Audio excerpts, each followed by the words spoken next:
bonsoir et bienvenue dans l'émission À travers. Nous vous invitons à découvrir un personnage avec un parcours inspirant. Il est docteur en génie électrique, un éminent spécialiste des réseaux de communication câblés et sans fil, de l'informatique mobile et du téléapprentissage. Il est également professeur titulaire au département de génie informatique et génie logiciel de Polytechnique Montréal. Nous avons l'immense plaisir de recevoir Monsieur Samuel Pierre virtuellement depuis le Canada. C'est bien ça? C'est bien ça. Bonjour, Madame Michel. Docteur Pierre, merci vraiment d'avoir répondu positivement à notre invitation. En fait, c'est un plaisir pour moi d'être avec vous, d'autant plus que j'ai eu l'opportunité de vous rencontrer virtuellement dans un autre événement de la chaire Oui, UNESCO c'est pour vrai. les sciences pour le développement de l'ISTEA. Donc, je n'ai pas hésité à vous répondre positivement à votre demande. D'accord, merci. Souvent, seules les distinctions d'une personne nous fascinent ou nous intéressent, mais on ne prend pas véritablement le temps d'apprendre de son parcours, de son cheminement, disons des sacrifices consentis pour pouvoir atteindre ses objectifs. En ce sens, on s'intéresse à l'histoire et aux différents événements qui ont façonné Samuel Pierre que nous admirons aujourd'hui. Alors, Madame Michel, qu'est-ce que vous voulez que je vous en dise? De mon parcours? Si on fait un voyage dans le temps, disons, on part peut-être, on recule 40 ans de cela, comment on voyait Samuel Pierre? Bon, c'était un jeune très curieux. Il y avait, je dirais, une curiosité insatiable, qui Mhm. faisait du sport, pratiquait beaucoup de sport, qui lisait énormément. Lequel? Le sport, je faisais du foot, je jouais Ah, au foot. volleyball, je jouais au basketball Ah. et j'aimais écrire, au point que certains pensaient que j'allais être un écrivain un littéraire, un poète, parce que je faisais de la poésie aussi. Donc, Mhm. mais j'ai un petit peu déjoué tout ce destin en Mhm. devenant un scientifique. Parce qu'en fait, lorsqu'on est Qu'est-ce- en Haïti, on est fasciné par tout ce qui est littérature. Donc, je n'échappais pas à ce modèle. Donc, j'étais un Mhm. passionné de littérature. Mais j'aimais aussi la science. Donc, finalement, Mhm. c'est la science qui a pris le dessus. Et là, l'ambiance familiale était comment? C'était une ambiance ordinaire de quelqu'un qui vit dans un pays dont on ne savait pas qu'il était pauvre, mais qui était parsemé de joie, disons, d'amour, d'affection, d'amitié. J'ai fréquenté Mhm. le petit séminaire Collège Saint-Martial, et qui est encore un très bon collège. Et j'ai eu l'opportunité de tisser des amitiés qui aujourd'hui encore durent. Et j'ai eu aussi l'opportunité de rencontrer des personnes qui ont en Mhm. quelque sorte dessiné mon avenir. Mhm. Et là, qu'est-ce qui a déclenché cette curiosité peut-être à la science? Il y a l'environnement, vos parents qui vous ont influencé? Non, je ne pense pas parce que la curiosité, c'est plutôt une caractéristique de la nature, hein. On est né curieux, on ne l'est pas. Maintenant, le milieu familial peut l'encourager, peut le Oui. stimuler, peut l'alimenter, mais Mhm. c'est quelque chose que l'on porte en soi-même. On est curieux, on n'est pas Mhm. curieux. Quand on est curieux et que la curiosité est bien placée, parce que quelquefois la curiosité, elle est aussi mal placée, eh bien, on s'intéresse aux choses de l'esprit et on Mhm. est fasciné par tout ce qui concerne l'esprit, sans limite. Et finalement, et pourquoi ce choix, ce domaine? D'abord, il n'y avait pas de domaine. Jusqu'à la classe terminale, qu'on appelait dans le temps la philo. Mhm. Bon, je faisais un peu tout. J'ai fait une section littéraire d'abord. Ensuite, après, j'ai fait les langues mortes, latin, grec. Ensuite, en terminale philo, je fais les mathématiques, philo C. Mhm. Après, c'est là où la cassure s'est vraiment produite. Eh bien, après la philo, j'ai fait le choix. et d'aller à la faculté des sciences pour démarrer mes études Ah universitaires, oui. la faculté des sciences de l'Université d'État d'Haïti. Donc, Mhm, donc, ça veut dire que le virage était consacré, c'est un virage vers la science. Et mhm, après quelques années à la faculté des sciences, donc j'ai dû suspendre les études à la faculté des sciences pour rentrer à Polytechnique Montréal, institution à laquelle j'avais fait une demande d'admission pendant même que j'étais en philo. Mais je ne pouvais pas y rentrer parce que mhm, il fallait avoir complété une année d'études en sciences dans mon pays d'origine pour mhm. pouvoir être admis en génie à Polytechnique de Montréal, d'où mon parcours initié à la faculté des sciences. Et depuis, donc, j'ai poursuivi en faculté des sciences, à Mhm. Polytechnique La Montréal pour technique. Mhm. compléter mes études en génie civil. Et après, j'ai fait les études en mathématiques et informatique, ensuite en sciences économiques, jusqu'au doctorat en génie électrique à Polytechnique Montréal, où je suis présentement professeur. Voilà Mhm. pour mon parcours. Donc, nous sommes en quelle année lorsque vous êtes rentré à la faculté des sciences? 74, 75, 75. 75. Ensuite, j'ai quitté en 78 et Mhm. pour venir à Montréal. Et c'est là Et là, comme ça, vous avez j'ai- passé disons, un bon moment là-bas, beaucoup d'années. en fait, ma vie d'adulte, je l'ai vécue ailleurs. Ma vie Mhm. d'adulte, je l'ai vécue à Montréal. Donc, je suis Mhm. une bonne synthèse de Mhm. culture haïtienne et de culture québécoise. Une bonne Donc, synthèse. Ça veut dire que j'ai pris le bon côté des deux. le bon côté des deux.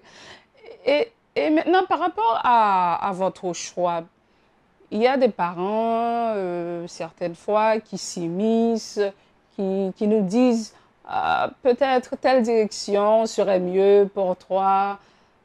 D'autres acceptent le choix de leurs enfants.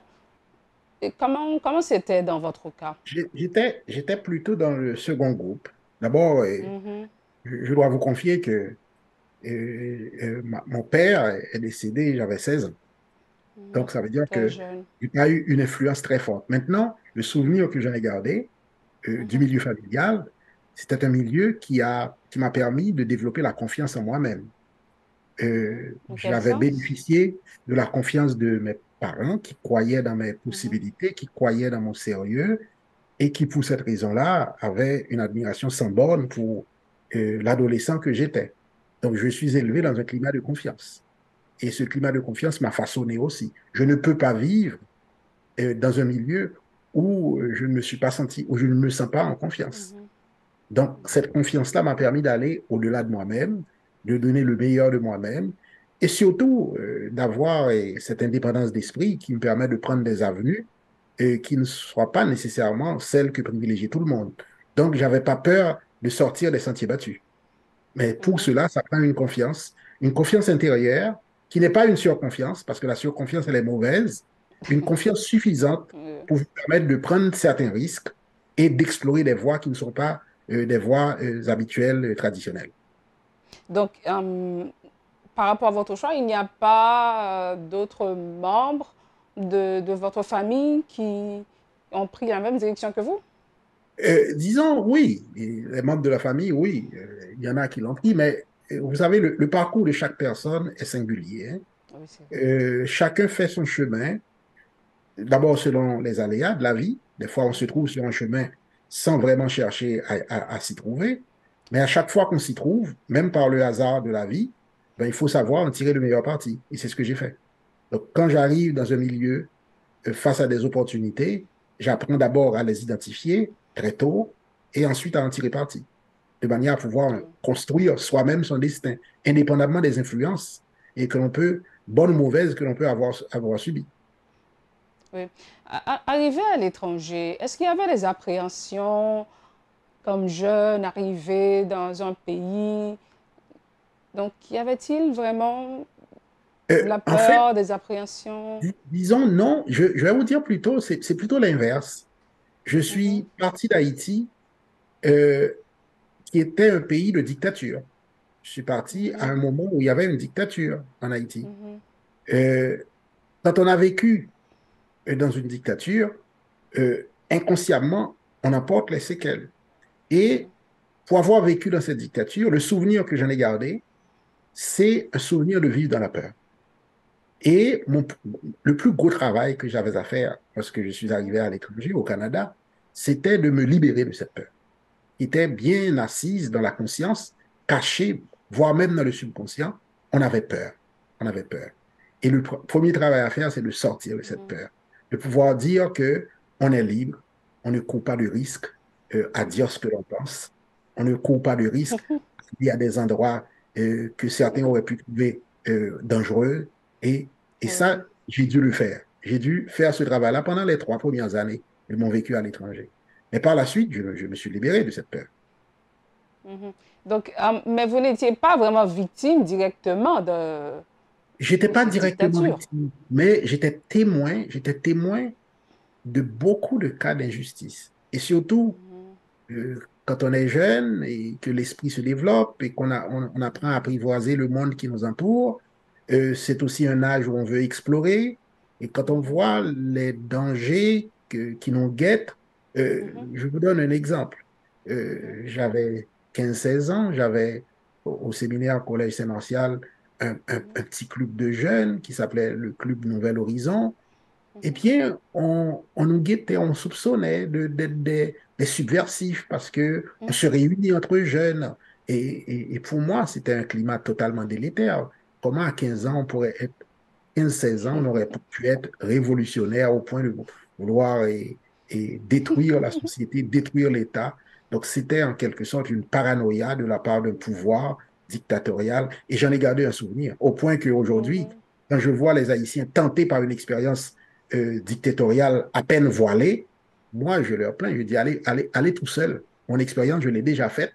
Je ne vais pas vous suivre dans ce choix. Mhm, mhm. Donc, vraiment, merci de partager cet aspect avec nous.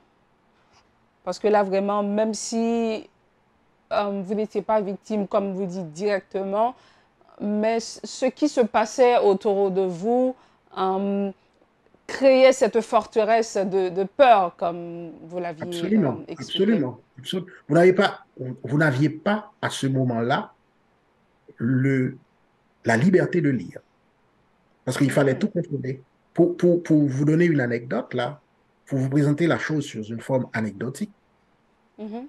si vous avez un livre dont le titre avait le suffixe isme pour dire socialisme, pour dire communisme, pour dire Communiste. même capitalisme, eh bien, tu es en bonne voie pour te faire attraper par un tonton Macoute là et que tu vas te retrouver en prison. Et Wow. éventuellement, sans retour. Ça veut dire que vous entrez pour ne pas sortir. Donc, c'est pour vous dire l'état d'esprit. Donc, on n'avait pas le droit de tout lire, Ouais. il fallait se surveiller et aussi on vous surveillait. Donc, ça, c'était le climat d'alors. Wow. Aujourd'hui, on tombe dans une situation extrême où Mhm. on a une liberté de parole, ce qui est une bonne chose en soi, mais qui, quelquefois, est abusée par des personnes. Donc, il Oui, faut oui, c'est trouver vrai. un juste équilibre. Il faut revenir à un juste équilibre. Mhm, mhm. Oui, c'est vrai. On va un petit peu parler de cette expérience de 2002 à 2014. Vous avez été titulaire de la chaire de recherche industrielle CRSNG, si j'ai bien dit, C'est bien ça. Ericsson, un système réseautique mobile de prochaine génération. Qu'est-ce que cette expérience vous a apporté? D'abord, une chaire industrielle, c'est une structure universitaire Mhm, où l'on permet à un spécialiste chevronné d'un domaine de pouvoir développer ses talents, faire des découvertes au profit de la société, au profit de l'université et également mhm, au profit d'entités intéressées.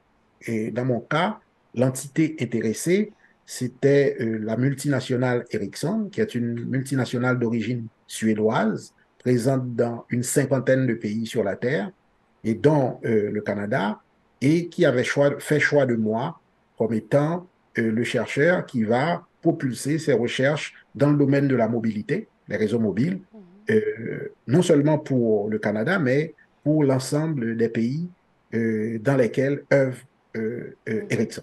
Donc, Ericsson. pendant 12 ans, Ericsson versait de l'argent à Polytechnique pour ma chaire, de manière à ce que je puisse développer les technologies mobiles au travers de recherches universitaires réalisées avec des étudiants de maîtrise et de doctorat.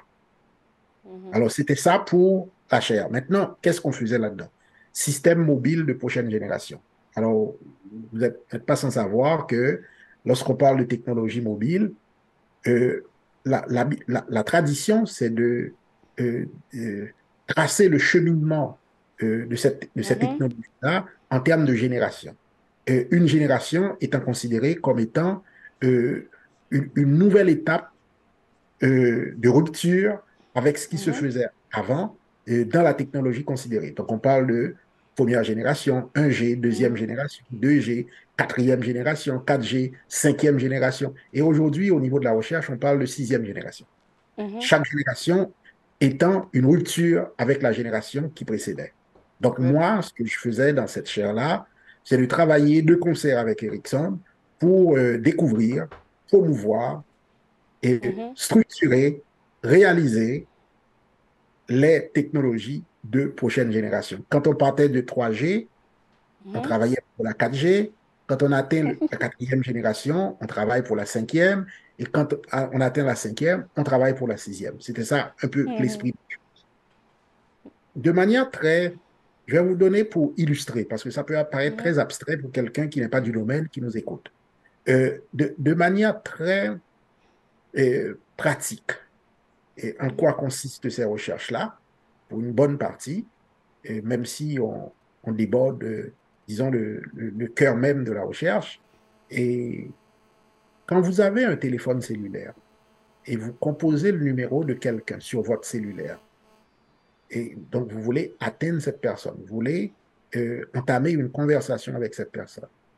La personne que vous cherchez étant détenteur d'un téléphone mobile, donc qui n'est pas fixé à un mur de maison, Mhm. peut être en déplacement n'importe où sur la planète. Vous pouvez croire que cette personne-là est à Port-au-Prince alors que cette personne-là se trouve au Japon, quelque part, en France, en Australie. Donc, vous n'êtes pas au courant du déplacement de la personne, mais vous voulez le rejoindre. Et la personne qui est en déplacement, qui a gardé son téléphone ouvert, peut recevoir votre appel. Maintenant, pour recevoir votre appel, il faut localiser cette personne-là. Mhm. Alors, le cœur de mes travaux, c'est quels sont les mécanismes qui doivent être mis de l'avant pour pouvoir retracer cette personne-là sur la planète Terre, de manière à pouvoir établir la communication que vous souhaitez établir avec cette personne. On appelle ça la gestion de mobilité, donc, Très mobility intéressant. management. Alors ça, c'est le cœur de mes recherches. Quels sont les protocoles, les algorithmes, les mécanismes, les architectures à utiliser, les technologies et toute la science qui a derrière ça. Ça, c'est vraiment intéressant. Donc, il y a vraiment, comme vous dites, tout, des mécanismes et beaucoup de recherches pour pouvoir atteindre cette personne. Pour atteindre cette personne. Et vous ne pouvez pas imaginer la quantité d'efforts intellectuels, scientifiques pour localiser la Oui. personne. Et Et parce que, nous, là, peut-être, comment je peux dire ça? Il y a là la technologie, on s'amuse peut-être à utiliser ces moyens qu'on a sans penser peut-être à ces recherches. oui, en fait, la difficulté vient du fait que c'est un exercice qu'on fait pour chaque appel téléphonique. Et vous Chaque appel. pouvez vous en douter qu'à un instant donné, il y a énormément d'appels téléphoniques qui se font et il faut gérer tous ces appels téléphoniques-là. Et c'est ça, c'est de là que vient la complexité. Si c'était pour un seul appel, on pourrait dire qu'on va utiliser toutes les ressources du réseau pour trouver la Mhm, personne. mhm, Maintenant, quand c'est des milliers d'appels qui se font à un instant donné et que vous devez tout gérer, ben, il y a un risque que si vous faites mal la chose, que le réseau soit obstrué par un certain nombre de démarches qui n'ont rien à voir avec l'appel comme tel. Parce que tant que vous n'avez pas pu établir la communication entre la personne appelante et la personne appelée, eh ben, il n'y a mhm, pas d'affaire. Il n'y a pas d'affaire. Vous travaillez dans le vide. mhm. Votre travail devient utile lorsque la communication est bien établie avec la personne. C'est là où, en tant que fournisseur de services, opérateur de réseau, c'est là que vous allez faire de l'argent parce que vous allez facturer à la durée. Mais tant que vous n'avez pas trouvé la personne, il n'y a pas de facturation. Donc, vous travaillez en vain. Ça, c'est vraiment intéressant. On peut dire vive la technologie et vive les personnes qui vraiment s'adonnent à la recherche pour permettre à nos vies d'être plus faciles en quelque sorte. Absolument. D'ailleurs, en tant qu'ingénieur, c'est ce que j'enseigne à nos étudiants. Un ingénieur, c'est quelqu'un qui est formé pour améliorer la vie des gens et pour les rendre plus heureux, il travaille pour le bien-être. Vous avez comme mandat de mettre en place des technologies, des Mm. mécanismes, des infrastructures pour faciliter la vie aux gens. D'ailleurs, c'est ce qu'on est en train de faire là. Oui, On est c'est à vrai. 5000, il y a 4 5 000 kilomètres qui nous séparent. Vous êtes Oui, à Prince, moi à Montréal, et on est en train de se parler. oui, oui, ça c'est vrai. Docteur Pierre, vraiment le temps de la pause a sonné. Donc, on dit aux téléspectateurs et téléspectatrices, on vous revient dans quelques fragments de secondes. Si vous jugez que cette vidéo est intéressante, n'hésitez pas à liker et partager la vidéo. Et surtout, n'oubliez pas de vous abonner à cette chaîne et activer la cloche de notification pour ne pas louper aucune de nos vidéos. À travers vous offre l'opportunité de partager avec des personnalités venant d'horizons divers leur parcours, expérience dans le grand marathon de la vie. Merci de nous rester fidèles. Je rappelle que nous recevons virtuellement depuis le Canada M. Samuel Pierre, docteur en génie électrique, un éminent spécialiste des réseaux de communication câblés et sans fil, de l'informatique mobile et du téléapprentissage.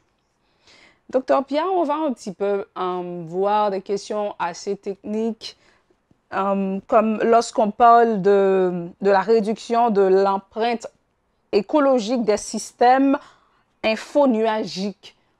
C'est quoi? D'abord, le terme infonuagique, il faut dire ce que c'est. Le terme anglais, c'est cloud computing. On a OK, cloud. traduit, c'est l'informatique en nuage. Donc, cloud computing en anglais, la traduction littérale, c'est informatique en nuage. Et Mhm, le terme scientifique utilisé pour ne pas dire informatique en nuage, on l'appelle mhm, infonuagique. Ce que ça permet de faire, euh, nous avons des systèmes informatiques, très souvent dans les grandes entreprises, qui sont concentrés mhm, dans des centres qu'on appelle les centres informatiques, avec un paquet d'équipements, à la fois des ordinateurs, des routeurs, des switches, un paquet d'autres équipements qui consomment énormément d'énergie.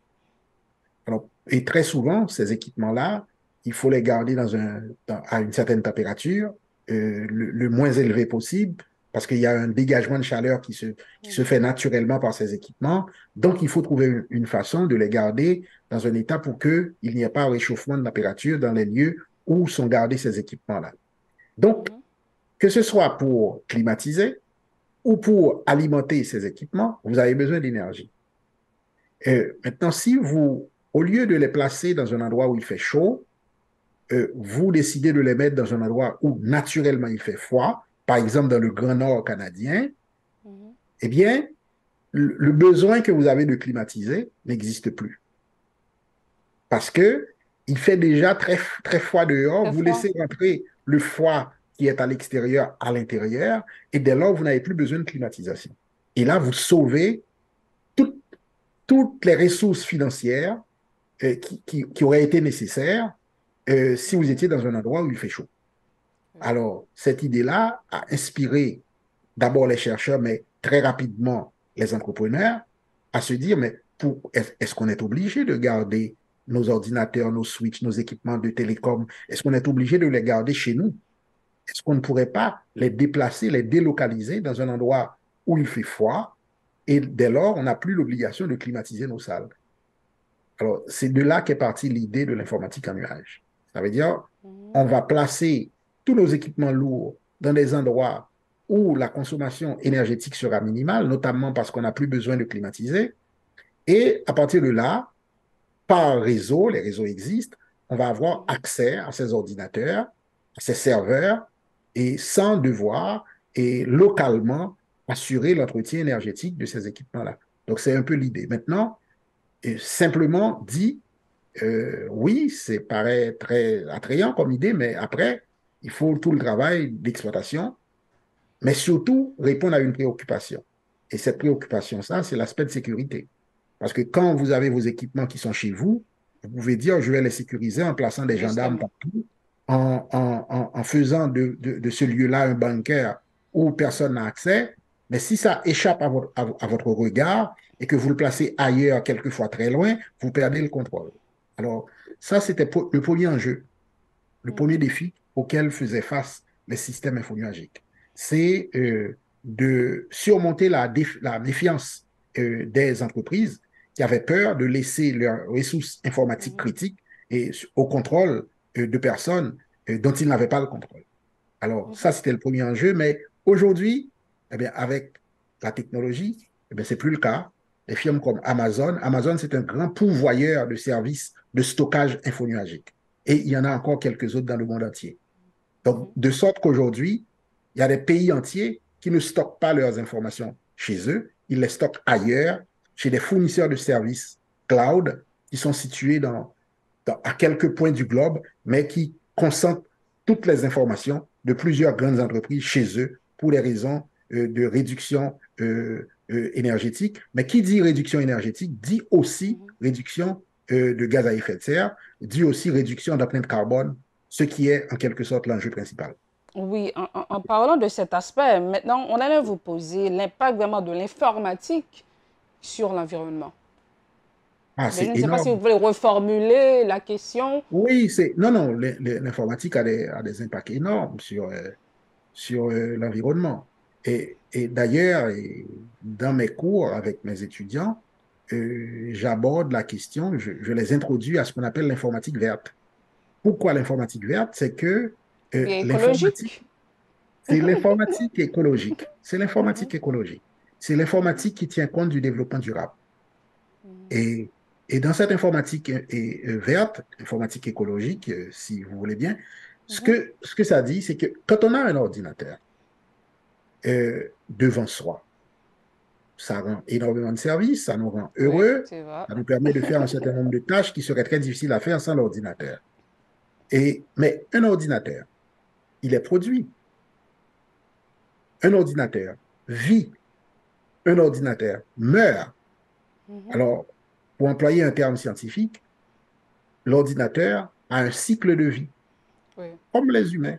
Un humain naît, Mhm. vit et meurt. Et meurt. Oui. L'ordinateur, c'est la même chose. L'ordinateur Mhm. naît, vit et meurt. Alors, comment naît l'ordinateur? Pour que l'ordinateur puisse exister, d'abord, il faut des mines. Il faut aller explorer parce que Mhm. l'ordinateur est composé de matériaux. Ces matériaux de nature chimique proviennent des mines qui sont exploitées. Donc, ça prend des mines qu'on exploite. Maintenant, là où l'on exploite la mine ou les mines, ce n'est pas là que l'on en fait la transformation.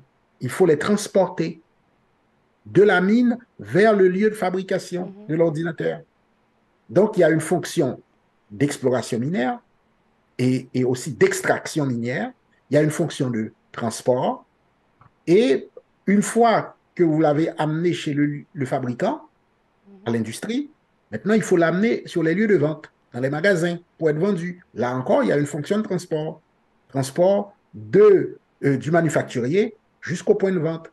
Maintenant, au point de vente, les personnes achètent l'ordinateur. Quand vous achetez l'ordinateur, donc vous allez l'utiliser pendant un certain temps. Oui. Quand vous décidez de ne plus l'utiliser pour toutes sortes de raisons, Mhm. eh bien, vous allez vouloir vous en défaire. Oui.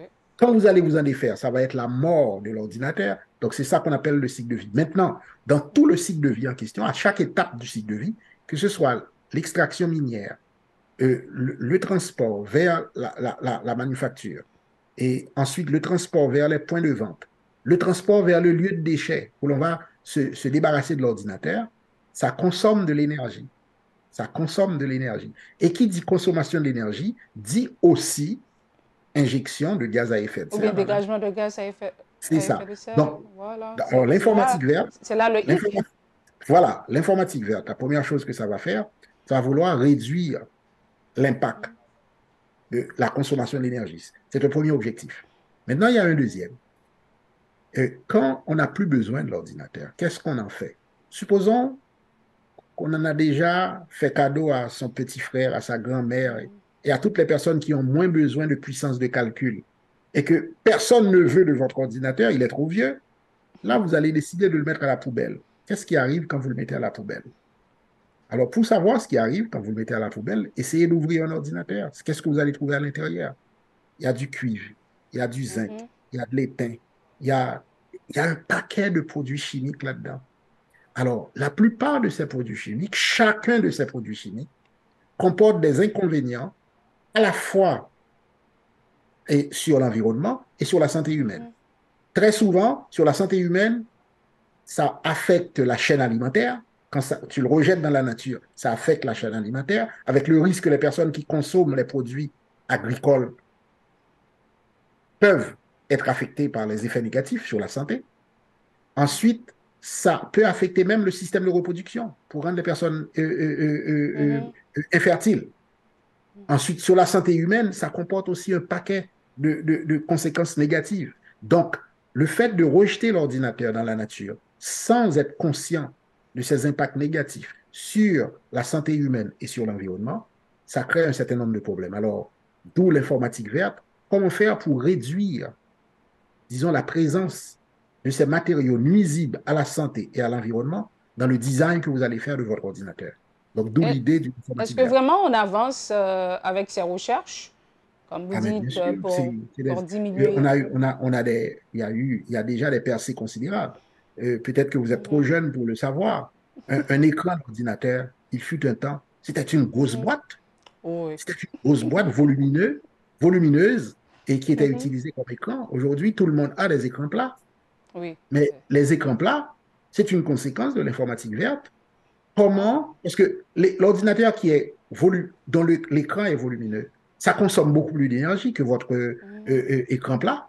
Ensuite, ça comporte beaucoup plus de matériaux. Donc, on a économisé sur les matériaux, on Mhm. a réduit la taille, donc la quantité de matériaux, on a réduit la quantité d'énergie nécessaire pour faire fonctionner votre écran Mhm. aussi, mais tout ça va dans le sens de l'informatique verte. Ce sont les progrès de l'informatique verte. Oui, ça c'est intéressant. Parce il faut bien protéger notre génération et celle à venir. En fait, c'est le sens même du développement durable qui a été Mhm. défini selon la Commission Brundtland comme étant un développement qui permet aux générations futures de profiter des ressources de la nature, de la Terre, de la planète, Mhm. mais sans mettre en cause, Mhm. disons, les générations futures, sans priver les générations futures de cette jouissance-là. Donc, c'est essentiellement basé sur le souci que nous avons de ne pas hypothéquer l'avenir des générations futures. C'est le sens Mhm. même du développement durable. Ce sujet est vraiment intéressant. On pourrait faire toute une émission là-dessus.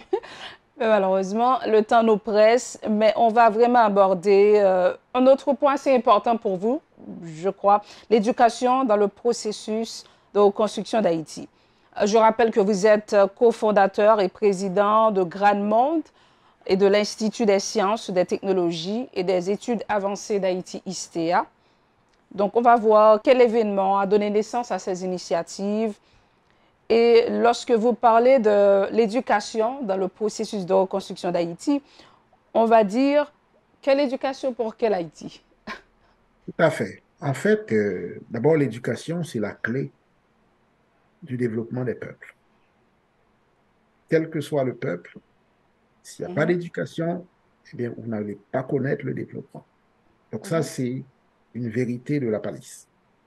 Dans le cas d'Haïti, cela prend une importance particulière Mhm. parce que depuis l'indépendance, nous n'avons pas réussi à former de manière universelle euh, la société, les jeunes d'Haïti. Et aujourd'hui, on en paie le prix. Ce que nous voulons faire, notamment au GRAN, qui axe son action principalement sur l'éducation, même si ce n'est pas le seul axe d'action du GRAN. Nous avons créé l'Institut des sciences, des technologies et des études avancées d'Haïti en 2013. Donc cette année, ça fait la 10e année d'existence. Mhm. Et comme étant un établissement universitaire dédié à la formation de personnes hautement qualifiées, des personnes qui détiennent des maîtrises et des doctorats. Pourquoi? D'abord, nous avons constaté que depuis à peu près plus de 50 ans, Haïti a démarré un processus migratoire vers l'étranger qui a fait en sorte que la plupart des ressources de haut niveau qui sont produites par Haïti se retrouvent à l'étranger.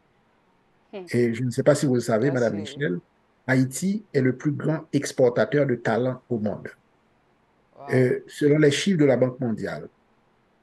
Euh, si vous prenez 100 Haïtiens Mhm. qui auraient un diplôme postsecondaire, ça veut dire après la philo, qui auraient un diplôme Mhm. après la philo, et bien sûr, un échantillon de 100 Haïtiens, il y en a 83 qui sont à l'étranger et 17 en Haïti. Wow. Ça, Mais c'est les oui, chiffres de la Banque je vous mondiale. laisse avancer. C'est le chiffre de la Banque mondiale. Et je vous le dis tout de suite, Haïti est en tête de liste de tous les pays du monde, avec 83% des personnes de talent qui se retrouvent à l'étranger. Le pays qui vient en deuxième, là, c'est le Ghana. Le Ghana vient en deuxième, pays d'Afrique, anglophone, Mhm. avec 47%. Donc, ça veut dire que vous passez de 83% À à 47%. 47%. Vous voyez l'écart.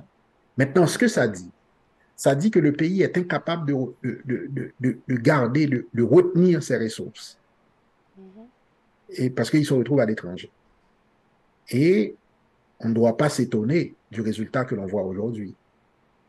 Parce qu'un pays qui n'est pas capable de garder ses personnes formées, c'est un pays qui est voué à l'échec parce que vous n'aurez pas la masse critique suffisante de personnes pour impulser le développement. On, il est laissé à seulement 17% des personnes formées d'assumer toute la charge du développement du pays. Alors, conscient de cette situation, nous avons créé l'ISTEA, mais avec une caractéristique particulière. Eh bien, l'ISTEA, ce n'est pas l'université de la République de Port-au-Prince. L'ISTEA, c'est un établissement qui est présent dans 7 villes d'Haïti, pour Port-au-Prince certainement, mais la base se trouve à Milo, dans le nord du pays. Donc, on est à Milo, à Port-au-Prince, au Caille, à Jacmel, à Saint-Marc, à Hinche, à Ouanamette. Tout ça pour permettre aux Haïtiens qui le souhaitent de pouvoir suivre une formation de haut niveau, maîtrise, doctorat, Mhm. tout en restant dans leur lieu respectif. Et ça veut Ça, dire c'est beaucoup de intéressant. choses. Par rapport à ce que je viens de vous dire, ça veut dire Mhm. beaucoup de choses. Parce que qu'est-ce qui a fait que 83% de personnes se retrouvent à l'étranger, des personnes formées? C'est surtout pour des raisons d'éducation.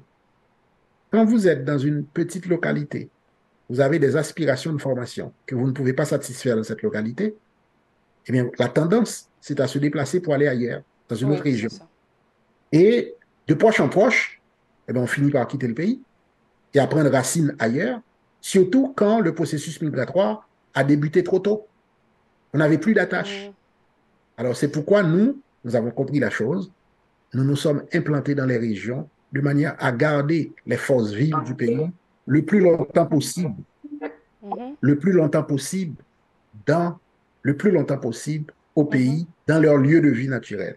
Et c'est ça l'ISTEA. Donc, on offre des programmes de maîtrise et de doctorat, un peu de premier cycle, pas beaucoup, mais surtout maîtrise doctorat dans 7 villes du pays, mais dans l'ensemble des départements du pays, parce que les étudiants peuvent être de n'importe où pour suivre nos cours. Mhm. Ça, c'est intéressant, l'approche que vous adoptez à l'ISTEA. Mais maintenant, comme vous, tout juste de le signaler, il y a au moins 83% des Haïtiens détenteurs d'un diplôme d'études supérieures qui sont allés vivre ailleurs. Mais maintenant, comment retenir ces ressources après ces études? Parce que Non, là, il y a... c'est ça. En fait, les retenir, c'est peut-être pas la bonne question, parce que Bon, ce qui arrive, c'est que les lieux qui les ont formés les ont retenus. ah, comment? Les lieux qui ont formé ces personnes-là au plus haut niveau ont retenu ces personnes. Donc le problème, c'est peut-être l'inverse. Comment faire Mhm. pour soit faire revenir ces personnes, Ah, vers leur lieu je, d'origine, vers leur lieu oui, d'origine. je parlais de ces personnes que vous formez. Là, il y a la situation socio-politique économique.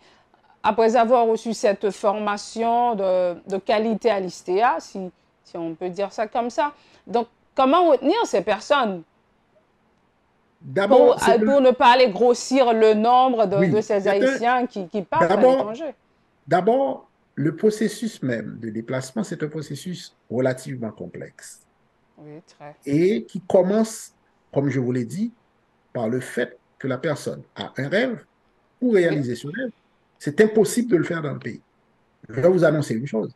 Avant la création de l'ISTEA en Haïti en 2013, eh bien, si vous voulez faire un doctorat en Haïti, si vous êtes un Haïtien qui vit sur le territoire haïtien, vous voulez faire un doctorat qui n'est pas en médecine, eh bien, il faut aller à l'étranger. Il fallait aller à l'étranger. Maintenant, quand vous quittez votre famille, votre région, votre emploi pour aller à l'étranger, vous devenez presque un aventurier. Et si vous arrivez ailleurs, vous prenez l'habitude de vivre à l'étranger, vous développez votre réseau d'amis, quelquefois même on se marie, on a des enfants et ça devient Oui, plus difficile de revenir. oui, c'est Donc, vrai. et en permettant aux gens de réaliser leurs rêves, en restant là où ils sont, les étudiants de l'ISTEA, ils sont doyens, ils sont vice-recteurs, ils sont recteurs d'université, ils sont des hauts cadres de la fonction publique, ils sont ministres, eh bien, ils sont en fonction. Mhm. Donc, ce pas des gens ils ne seront pas parmi les premiers à quitter le pays parce C'est peut-être des qu'ils ont gens un qui ancrage. sont engagés, Ils sont en engagés quelque et ils ont sorte. un ancrage profond dans le pays. Ce n'est pas le cas d'un jeune. Un jeune qui vient de Oui, c'est sortir de vrai. l'école, là, vous l'envoyez en France pour faire des études, c'est pas sûr qu'il va revenir. Il n'a pas Mhm. d'ancrage. Il n'a pas d'ancrage. Il va commencer sa vie à l'étranger.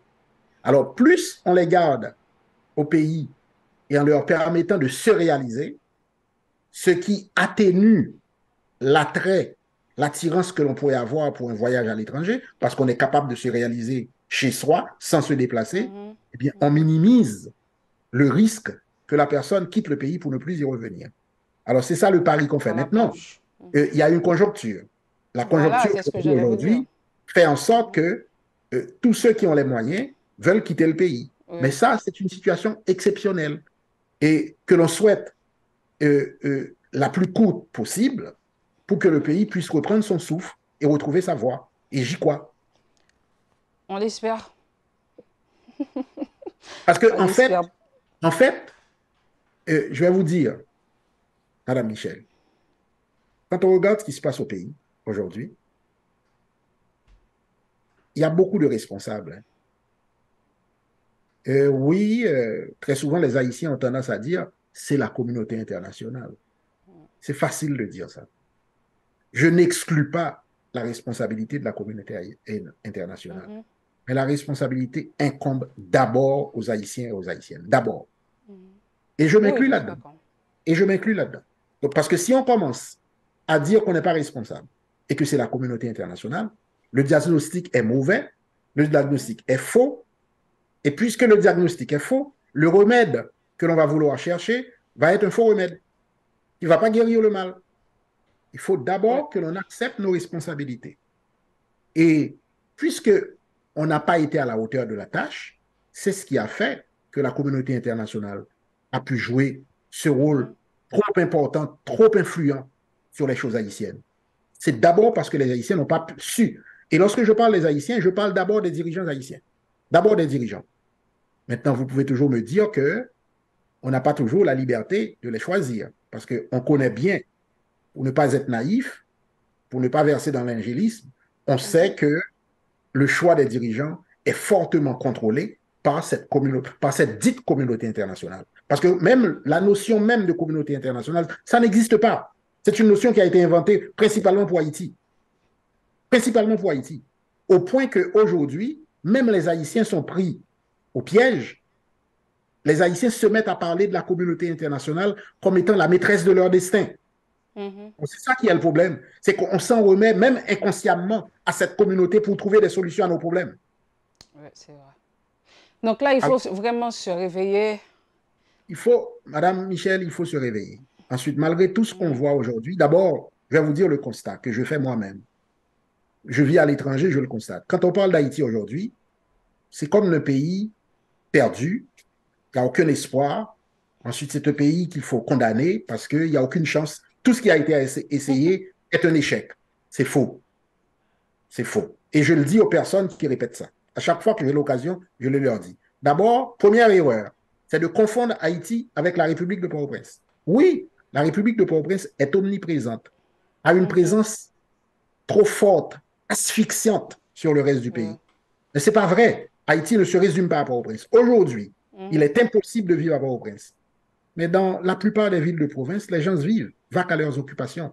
C'est que Port-au-Prince a étranglé le reste du pays. Donc, c'est faux de parler d'Haïti comme étant Port-au-Prince. Non, Port-au-Prince vit son mal, qui est extrêmement grave. Mais il ne faut pas généraliser ce acte à tout Haïti. Ça, c'est la première erreur à ne pas commettre.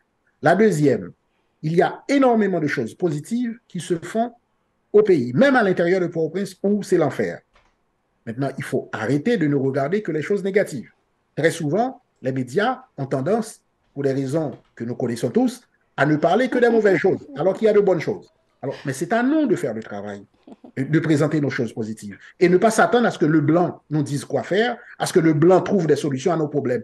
Les problèmes haïtiens, ce sont des problèmes haïtiens. C'est les filles et les fils d'Haïti qui doivent leur trouver des solutions. D'accord, merci vraiment, Dr Pierre, d'avoir rendu possible cette émission. C'était vraiment un grand plaisir de vous avoir avec nous sur le plateau virtuellement. Merci beaucoup, Madame Michel. Et merci à vous vraiment d'avoir pris le temps de regarder cette émission. Peut-être vous êtes sur YouTube, vous avez commenté, vous avez partagé. Ça donne vraiment du sens à notre travail. On vous invite à rester sur la télévision Pacifique pour la suite du programme.